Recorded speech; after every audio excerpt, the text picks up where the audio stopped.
도올의 이 대답은 완전히 헛다리 짚는 아무 관계 없는 그런 얘기예요.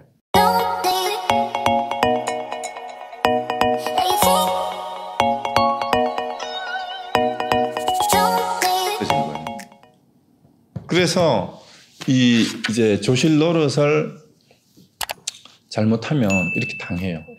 실제 우리가 해야 되는 화두 중에 탁발하라는 화두의 앞부분에 이런 부분이 있어요. 그게 탁발을 했죠. 탁발하라는 덕산 탁발이라고 아주 유명한 화두인데, 이 덕산 스님이 떡 파는 노파한테 떡도 못 얻어먹고 뭐 이렇게 산에 올라갔다는 얘기 지난번에 한번 들은 적이 있죠. 그 덕산 스님인데 그것도 이게 해당이 돼요. 그러니까 원래는 주금강 스님이라고 별명이 붙었는데 금강경을 강의하는 강사였어요. 이 주금강 스님이. 그런데 남쪽에 선종이 유행을 하면서 직지인승 견성성불 불립문자 뭐 이런 얘기를 주장을 하면서 어느 도단 불립문자를 주장하면서 앉아가지고 마음을 바로 깨달으면은 깨닫는다라는 이런 삿된 무리들이 있어서 내가 무식한 놈들을 내가 혼을 내줘야지 하고 이제 선사들을 찾아다니면서 이제 한판 붙으러 다니는 게 이제 이 주금강이에요. 근데 마침 주금강, 금강 스님, 금강경에 주석을 달았다고 주금강에 주석할 주자, 금강경 할 때 금강. 이 주금강인데 이 주금강 스님이 자기가 금강경 해설서를 썼어요. 금강경 소처라는 금강경 해설서를 쓴 사람이니까 상당히 금강경 조예가 뛰어났던 사람이죠. 그래서 자기는 이제 지식도 있고 이런데 이제 선종의 뭐 육조 해능대사 얘기를 소문을 들었겠지. 이제 나무하던 남방의 오랑캐 출신이 이 글자도 모르는 무식한 놈이 이제 육조가 돼가지고 이제 남쪽으로 갔다라는 얘기를 듣고는 이제 지식인들은 그걸 인정을 하고 싶지 않은 거예요, 솔직히. 그 세속이나 똑같아요. 세속의 옛날에 노무현 대통령이 됐을 때 서울대 교수들이 어떻게 상고 나온 인간이 대통령이 되냐라고 인정을 못한 거하고 똑같은 거야. 그럼 그때 당시에 중국의 선사들이 초기에 육조 해능대사가 남군이 이 의발을 전수해가지고 남쪽에 가서 이제 참선하는 법을 알려준다고 하니까 이 교학을 공부했던 지식인 승려들이 못마땅한 거예요. 그래가지고 이제 주금강도 그런 부류의 사람이었어. 그래가지고 이 선종의 선사들을 찾아가서 이 무식한 것들은 혼을 내야지 하고 찾아가는 게 이제 그 근처에 용담사라는 절에 용담숭신선사라는 선사가 있다는 소리를 듣고 찾아가는 길에 이제 정신때가 돼가지고 산 밑에 이르렀는데 이제 산을 한참 올라가야 되니까 정심요기를 하고 이제 올라가려고 길가에 떡 파는 노파한테 이제 떡을 달라고 했잖아요. 그거 기억나시죠? 그것도 요하고 마찬가지예요. 그런데 일단 이제 떡 파는 노파가 앉아 있는데 주금강 스님이 점심요기하게 떡 좀 주시오 하고 얘기를 하니까 이 점심이라는 말이 마음에 점을 찍는다라는 뜻이잖아요. 점심이에요. 이 딤섬이라 그러잖아요. 여기서 점심 요기하게 떡 좀 주시오라니까 이제 노파가 스님을 쳐다보더니 스님 그 배낭에 짊어진 게 뭐요? 이렇게 물으니까 금강경 소초다 이러는 거예요. 금강경 해설서다라는 뜻이에요. 그렇다면 내가 질문이 하나 있다. 금강경에 과거심 불가득, 과거의 마음도 얻을 수 없고 현재심 불가득, 미래심 불가득, 현재의 마음도 얻을 수 없고 미래의 마음도 얻을 수 없다는 구절이 나오는데 스님은 어느 마음에 점을 찍으려고 하죠? 이렇게 물은 거예요. 여기에 대답을 못하니까 만약에 여기에 대답을 하면 내가 스님에게 떡을 공짜로 줄 것이요. 그렇지만 대답을 못하면 떡을 팔지 않겠어 해버리는 거예요. 그러니까 이렇게 질문을 하니까 대답을 못한 거예요. 그 대답을 못하니까 떡도 못 얻어먹고 이제 그 산에 올라간 거죠. 근데 용담사에 찾아가가지고 그래도 기계는 살아 있어가지고 용담사가 이제 용용자에 이제 옷담자를 쓰는 그런 절이에요. 거기에 있는 용담숭신선사인데 이제 문을 팍 차고 들어가면서 그래도 용담에 왔는데 용도 없고 뭣도 없구나 이렇게 하고 들어가는 거예요. 그러니까 용담 승진사가 문을 딱 열고 법당에서 발만 한쪽만 이렇게 내밀고 여기가 용담일세 이렇게 얘기를 하는 거예요. 여기가 용담일세. 근데 이 용담 그 어떤 다른 해설서에 보면 이 주금강이 용담 스님을 찾아가 가지고 또 법거량을 하려고 갈 때 마침 산에 올라가다 보니까 새 집이 둥지가 하나 있는데 새 새끼가 칙칙거리면서 있더라. 그러니까 그 새 새끼를 한 마리 손에 들고 가가지고 용담 스님을 시험을 한 거야. 내가 이 새를 놓아 주겠느냐 죽이겠느냐라고 묻는 거야. 그렇게 용담이 뭐라 그래요? 한쪽 발만 법당에서 내놨다 그러잖아요. 내가 밖으로 나가겠느냐 도로 들어가겠느냐 이렇게 얘기를 하는 거예요. 그러니까 자기는 시험하려고 했는데 똑같은 질문에 자기가 거꾸로 걸려가지고 다시 되치기를 하니까 또 대답을 못한 거야. 그래서 바로 꼬리를 내리고 이제 들어가가지고 벌써 기가 눌리잖아요. 그죠? 이게 무술 고수들도 보면 딱 상대방이 빈틈이 있느냐 없느냐 보면 벌써 깨갱해 아는 사람들은 비슷하게 얘기하겠지만. 그래서 이제 저녁 늦게까지 이제 법문을 듣다가 이제 그만 밤이 늦었으니 물러가 쉬어라. 라고 하니까 문을 열고 나가니까 이제 옛날에는 마당이 있고 대돌이 있고 저쪽 객실이 저쪽에 있잖아. 너무 깜깜해가지고 벗어놓은 신발도 안 보이는 거야. 그래 밖이 너무 어두워서 신발을 찾을 수가 없습니다. 하니까 이제 등불을 하나 붙여가지고 이제 건네줘요. 근데 받으려고 하자마자 훅 하고 불을 끕니다. 그때 깨달았다는 얘기가 있어요. 근데 어쨌든 이런 얘기들이 다 여기에 중간중간에 관계되는 이 덕산이 그러고 나서 주금강이 그 다음날 아침에 이제 일어나가지고 자기가 해설했던 책을 이제 불을 태우면서 다시는 이제 직진신 견성성불을 한다라는 이 얘기를 이제 의심하지 않겠다라고 해서 이제 선사가 되는 거예요. 그래서 이제 가가지고 조실이 돼가지고 주석을 하고 있는데 이 주금강이 덕산이 된 거예요.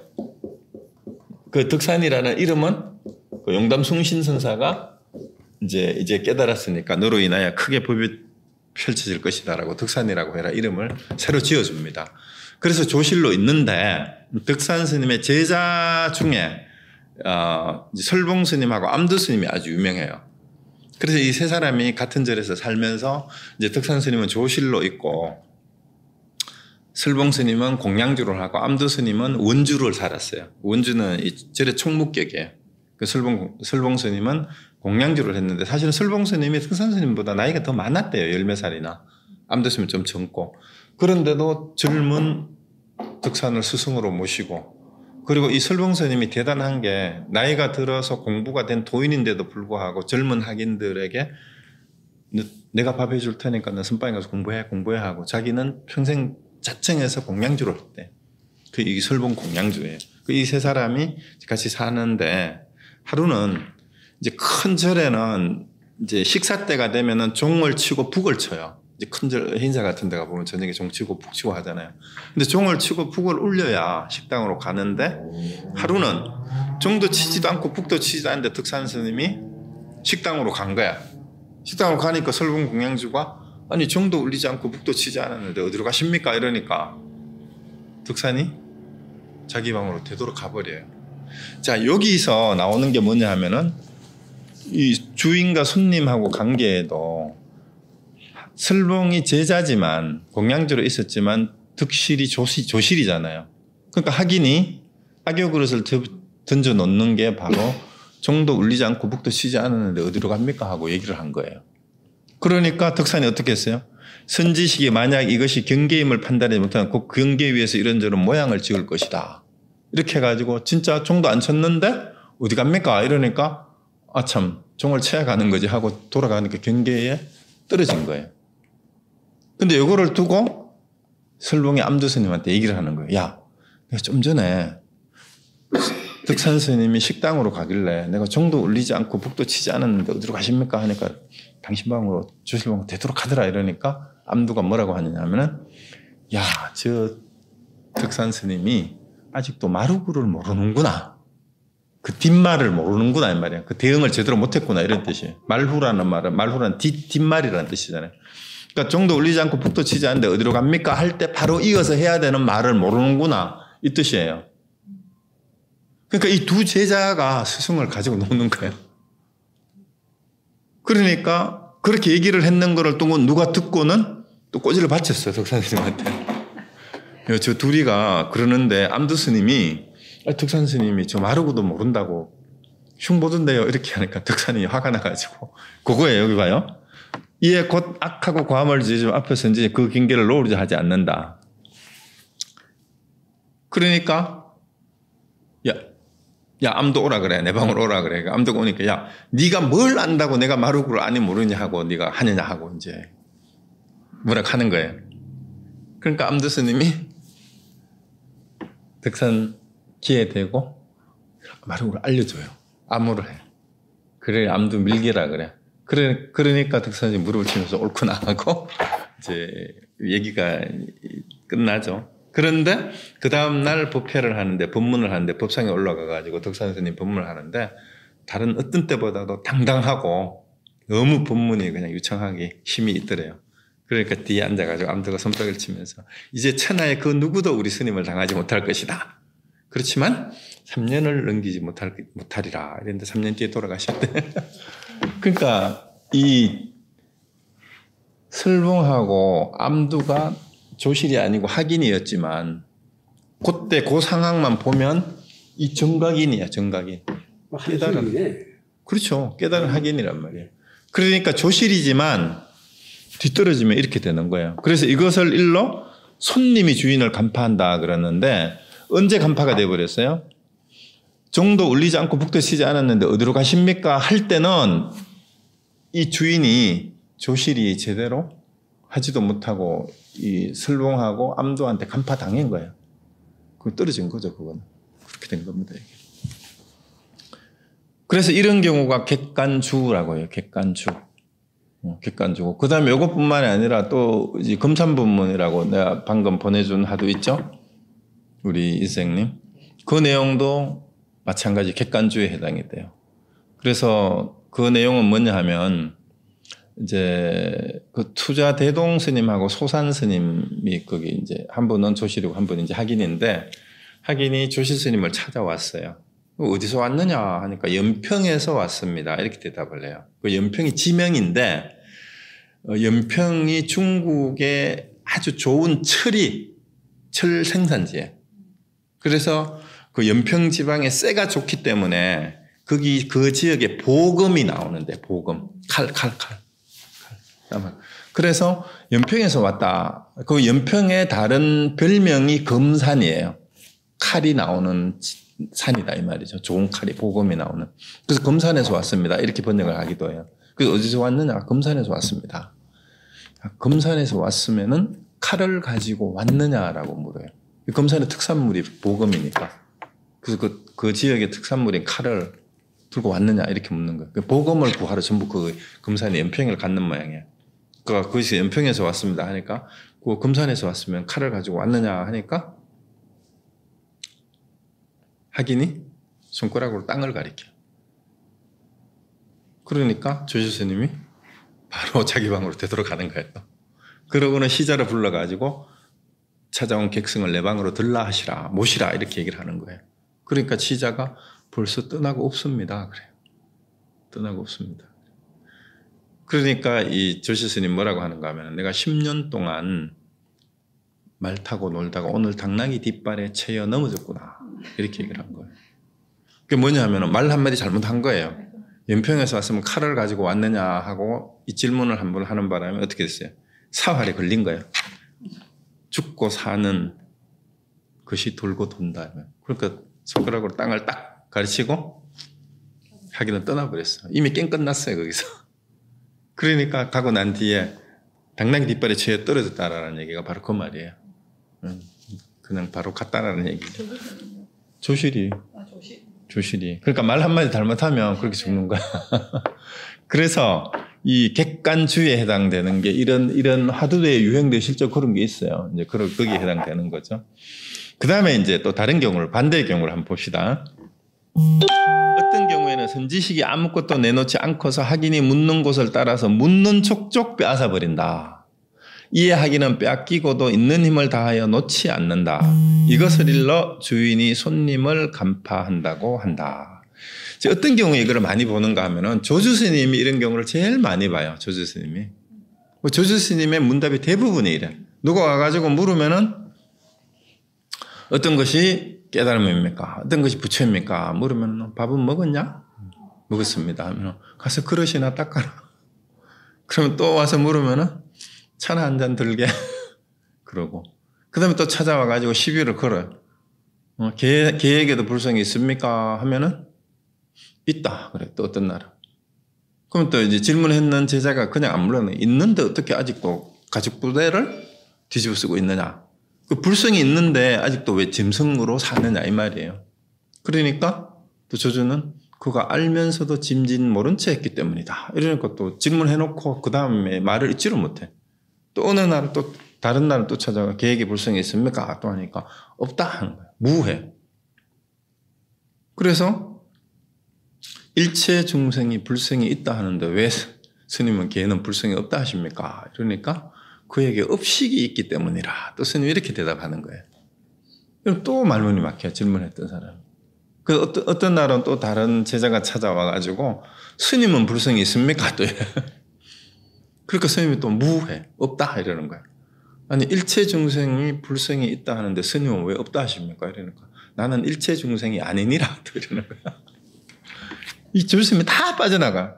어떤 경우에는 선지식이 아무것도 내놓지 않고서 하긴이 묻는 곳을 따라서 족족 빠져버리는. 그러니까 질문의 취지를 무색하게 만들어버리는 거예요. 이러니까 하기는 빼앗기고도 있는 힘을 다하여 놓지 않으려고 하지만 아무리 안간힘을 써도 되질 않는 거예요. 무슨 질문을 해도 조주는 다 빠져나가거나 아니면은 질문을 거꾸로 돌려주고 하니까 할 말이 없는 거예요. 밥은 먹었냐? 네. 밥그릇이 설거지나 해라. 아니면 차나 한 잔 마시라. 이러고 해버리는 거예요. 이러니까 그게 어떻게 힘을 쓸 수도 없어. 이 조주 같은 사람을 만나면은 진짜 끝내주는 게 조주 스님이에요. 이게 주간경은 이제 주인이 손님을 간파한다라는 얘기가 이제 그런 얘기입니다. 자, 그 다음에 또 어떤 경우는 이제 세 번째 경우예요. 어떤 경우에는 학인이 하나의 깨끗한 경계에 응하여 선지식 앞에 나타나는데 선지식은 그것이 경계임을 알아보고는 붙잡아 구덩이 속으로 던져버린다. 그러면 학인은 참으로 훌륭하십니다라고 말한다.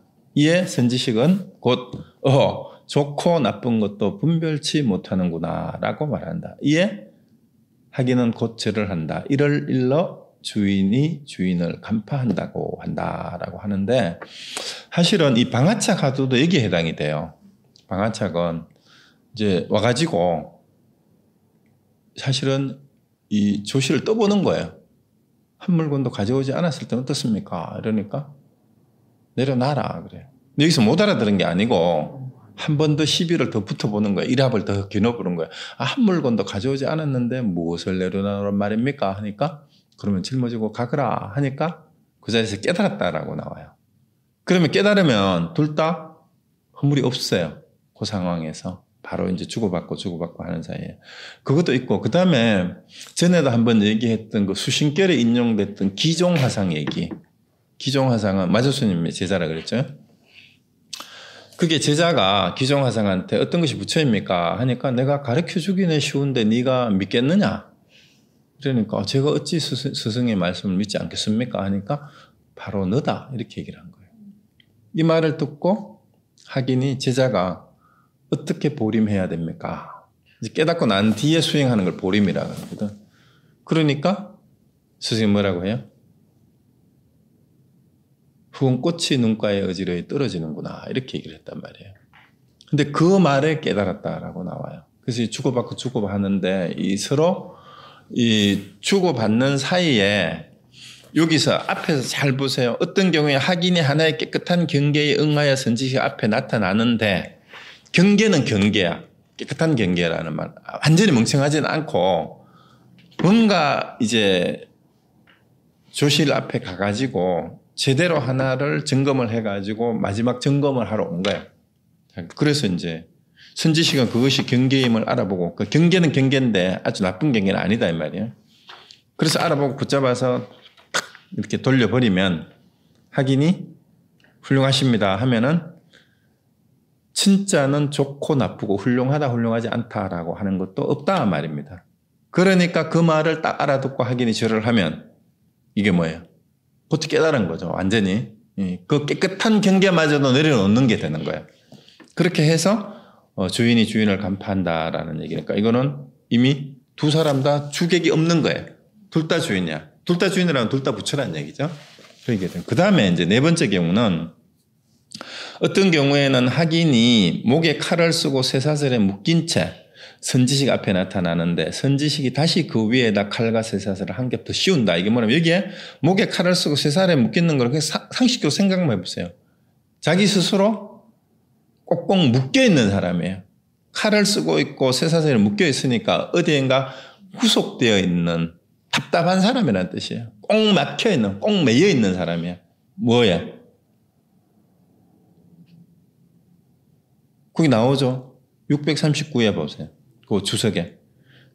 피가 대세서 죄인에게 칼을 채우고 쇠사슬을 묶다 감옥에 갇히다. 온갖 견해와 관념과 경계에 사로잡혀 있음을 가리킨다. 그러니까 이 지식이나 아름아리나 온갖 편견과 선입견, 번뇌망상에 사로잡혀 있으면서 뭐예요? 아름아리로 지가 안다고 생각해가지고 안다는 병에 빠져 있는 게 이게 바로 칼을 쓰고 쇠사슬에 묶였다라는 말이 그 말이에요. 목에 칼을 쓰고 쇠사슬에 묶였다는 얘기는 자기 틀에 깡 매여가지고 이 답답한 이런 인간들을 얘기를 해요. 근데 어떤 사람이 그러냐. 근데 보여? 선지식 앞에 나타난다라는 말을 얘기를 잘 들어야 돼요. 진짜 공부나 소양에 관심 없는 사람은 선지식한테도 관심이 없고 선지식에 찾아갈 줄도 몰라요. 그런데 자기식으로 뭔가 틀이 꽉 매인 사람의 선지식을 찾아가지고 덤비는 거야. 아는 척을 하는 거야. 아는 척 하는 거.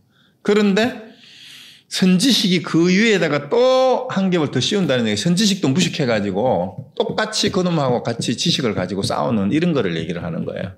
그래서 그럼에도 하기는 기뻐하니 이는 피차가 안목이 없는 것이다. 그러니까 엄청나게 골치 아픈 문제를 가지고 와가지고 뭐를 막 보따리를 풀어놓고 막 아는 척을 하면은 조실은 한 수 더 떠가지고 또 막 같이 아는 척하고 서로 얘기를 주고받아. 그러니까 두 사람이 서로 막 얘기가 되는 것 같이 막 얘기가 통한다고. 아, 니하고는 얘기가 되네 하고.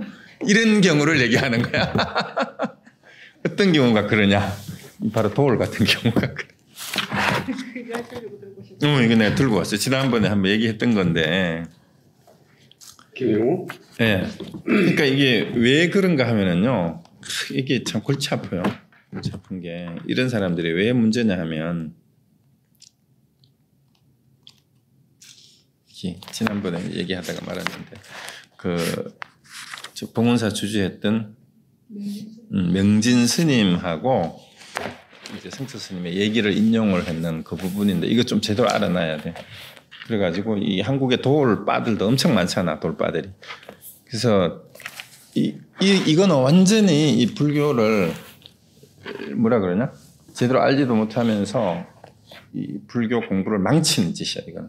그러니까 아무리 지식이 뛰어나고 이제 역사적 사실이나 이런 것들을 정리하는 걸로는 상당히 인기도 있고 뭐 나름대로 이제 현실에 대한 역사식 같은 건 있어서 저도 도를 좋아하지만 잘 알지 못하는 걸 아는 척하는 거는 이거는 완전히 뭐 주장자로 대갈통 30방 맞고도 시큰 두드려 맞고 더 맞아야 돼. 불교뿐만 아니라. 그렇죠. 불교에 대해서 이런 알지 못하는 걸 아는 척하는 거는 이거는 완전히 진리를 왜곡하는 것이기 때문에 이런 게 바로 사입이에요. 이게 사입. 그 여기 무슨 얘기냐 하면 여기 이 책에 이런 얘기가 나와요. 이제 이 책 제목이 돌이 20살 반야신경에 미치다라는 책의 109페이지입니다. 우리 동영상 보는 분들이 있으니까 한국에서 이게 무슨 얘기 나오면은 성철 스님이 법문을 하는데 명진 스님이 앞에 쫓아 나와가지고 성철 스님을 향해서 외쳤대. 저놈의 성철의 모가지를 한 칼에 쳐서 현당 밖 마당에 내던지면 그 죄가 몇 건이나 될까? 이렇게 이제 명진 스님이 했는 거야. 그랬는데 성철 스님이 여기에 뭐라고 대답을 했느냐면 백골연산이다라고 이제 대답을 한 거야. 백골연산이다. 요거는 요건 나이 놔두고. 이게 왜 이렇게? 백골연산이라는 말은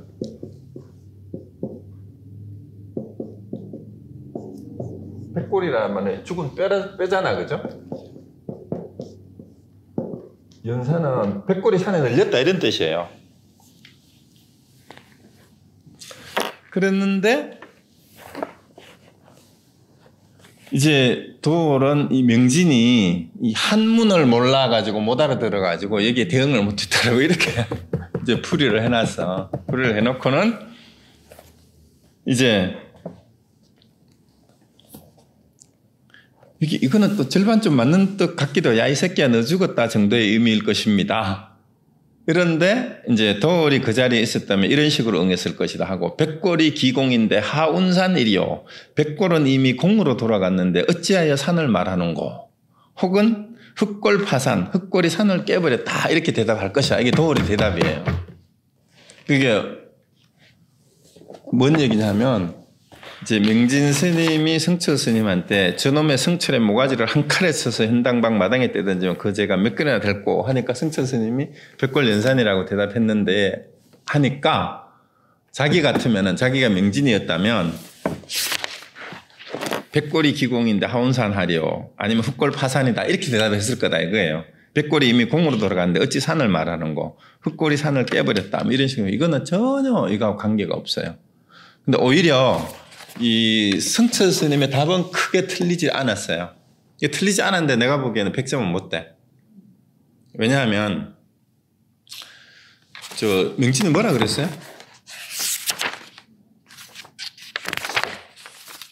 저 성철의 모가지를 한 칼에 쳐서 마당에 내던지면 어떻게 될까라고 이렇게 물었잖아요. 그러면은 더 직설적으로 성철 스님이 백골연산이라고 하는 것도 아주 틀린 건 아니지만 먼저 죽은 놈은 어떻게 처리할 것인가라고 저는 아예 직설적으로 묻는다면 그렇게 해야 돼. 아까 사활 문제라 그랬잖아, 그죠? 자, 그러면은 누가 죽었어요? 누가 어떻게 된 거예요? 말 먼저 꺼낸 놈이 이미 골로 간 거란 말이야. 그래서 이것도 조금 부족해, 사실은. 그런데 여기에 대해서, 근데 크게 어긋나진 않았어요. 어긋나지 않았는데, 도올의 이 대답은 완전히 헛다리 짚는 아무 관계 없는 그런 얘기예요. 그러니까 이런 식으로, 이건 하두예요. 하두고 법거량인데, 뭐 여기는 누가 지 법거량 하는 걸 누가 뭐라고 해도 지는 인정하지 않는데, 지가 인정하거나 말거나, 지가 뭔데 인정을 하고 말고요. 그러니까 이게 알지도 못한 헛소리예요, 이런 거를.